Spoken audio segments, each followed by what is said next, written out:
I'm Lieutenant Alex Stewart from the Royal Scots Dragoon Guards.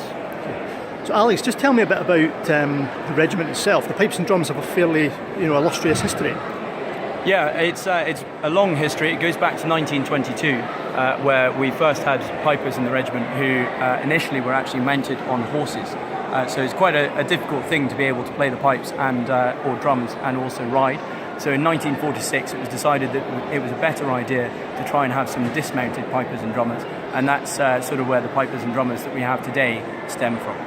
And in more modern times, they have become famous for being on top of the pops in 1972 and more recently other collaborations. Just tell me a bit about that kind of road that they have been on and what that means. Yeah, absolutely. So in 1972 the Top of the Pops appearance came from the back of the release of Amazing Grace, which went to #1 in 7 different countries, and that's 6 different countries.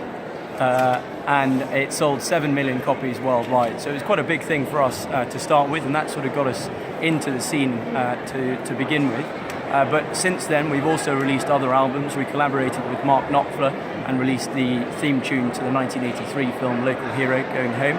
And in 2008 the album released by the band Spirit of the Glen Journey, which was partially recorded in Iraq on operations, actually went to #1, and it earned the band the sole title of having a Classical Brit Award, so quite an impressive accolade to have.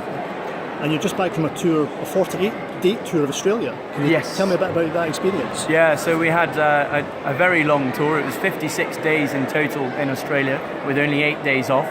We travelled 12,000 kilometres just on a bus.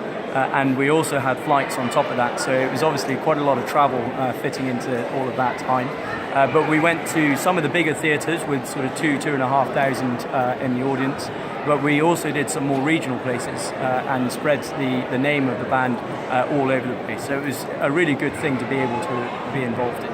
And how does it feel to be, back home effectively, playing in Dundee? Is this the first time they have actually played in Dundee? It's the first time we've done a concert like this for a long time. We do occasionally do concerts within the regiment, but this is the first time that we've sort of extended the invitation to other people, and we've made it such a big event.